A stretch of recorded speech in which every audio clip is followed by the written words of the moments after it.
Grief is something you don't recover from. You only build a coping mechanism around it to, pass by the entire situation.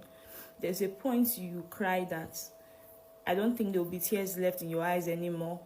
Yeah. On the 24th of June 2025 precisely, my brother went to help my mom to pack at her shop. I have three younger brothers, but two of them are more mature than the last one. So they take turns in going to shade and help my mom to pack. So on that day, it was the turn of my brother to go and help my mom to pack from her shop. My mom said that she waited for close to 30 minutes, close to an hour, and my brother was still yet to arrive at the shop. So she now called him. At first, his phone was going through, then later it was not going through anymore. Then she was disturbed unknowingly to us. On his way to the shop, some group of Abokis, they attacked him, but we did not know. So my dad had to call home. When he called home, he called my last brother and was like, where is Mimi? He said, Mimi has left now. He never still reached shop. My dad said no. So he was disturbed and had to come home himself.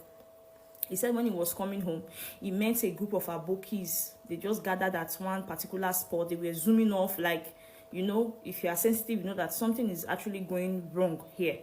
So that was it. He came home. What is happening? So on his way back, he said that he sighted my brother's footwear, his slippers at that particular spot with spots of blood on it and all of that. Yeah. So that was it. Immediately he went to file a police report, started calling the vigilantes around our area. Then they dispatched the search parties to start looking for him all around. Unknowingly to us, this group of Abokis, they claimed that their bike was missing, and that night when they were looking for the bike, that was what they said, that my brother walked into the scene, like he passed them. They didn't see any bike with him. My brother does not look like a thief. If you know my brother very well, you know that he was one of the most quiet persons I've ever met my entire life. There are persons who don't know how my brother sound until today, because he was a very, very quiet person. He looks very calm. He looks very, I don't know how you can pin such a thing on a person. And the person you people claim that stole your bike, he was not with any bike. He was not even driving any bike.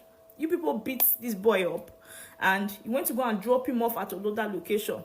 So that was how my father filed the report. Now he did not even know what was going on. He filed a report, and the police said that they cannot report a missing case until after 24 hours. So that was it. Then, remember now that a search party has been dispatched to start looking for him and know his whereabouts, unknowingly to us that it was these Abokis that committed this atrocity.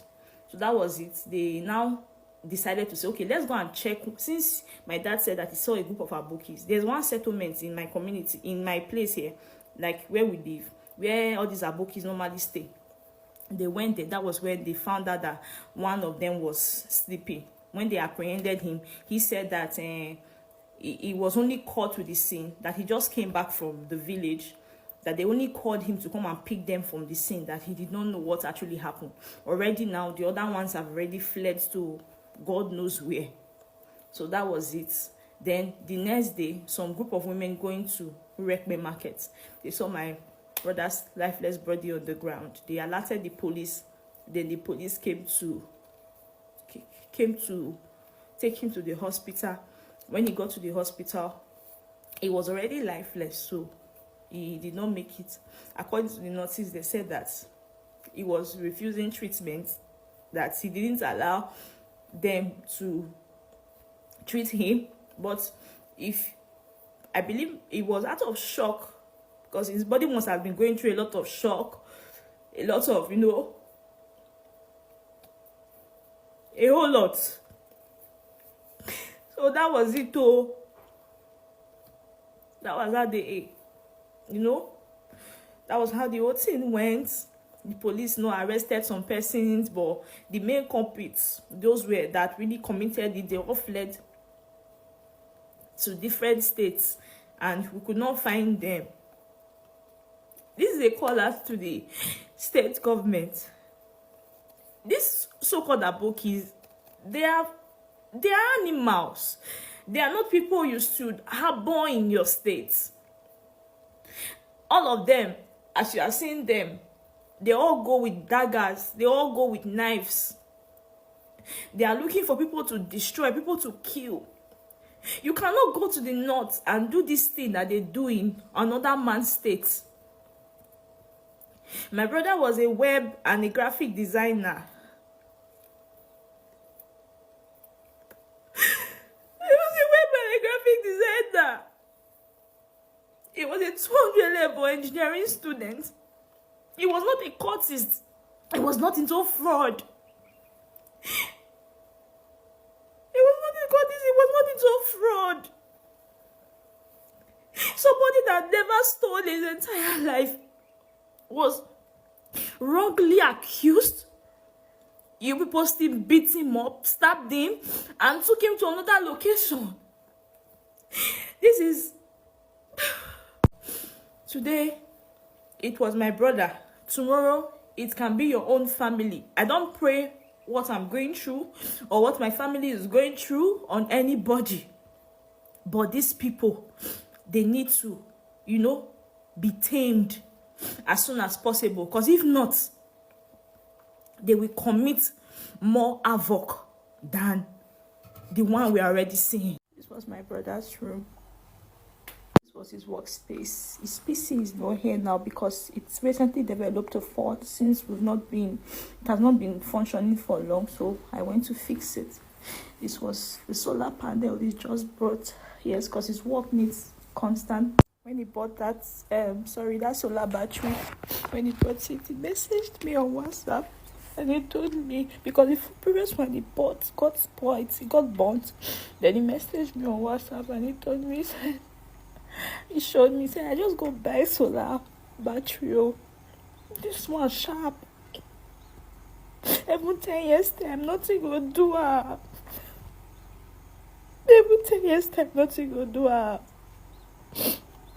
When I opened my brother's laptop, after a few months this thing happened, there was nothing incriminating about my brother. Nothing incriminating about him. The only thing in his laptop were pending jobs he was here to finish for people regarding creating websites.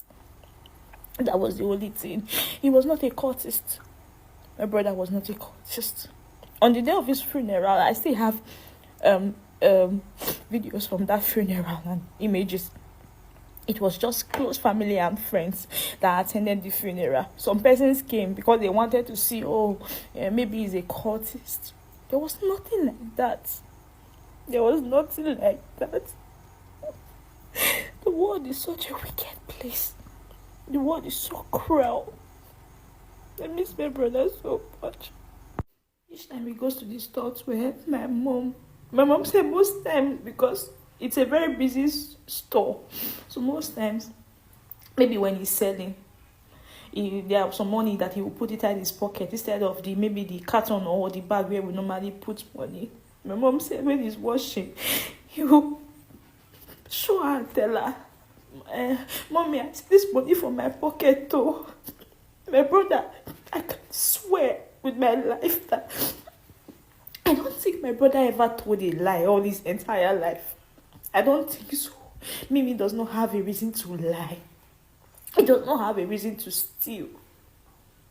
I don't know. I don't just know.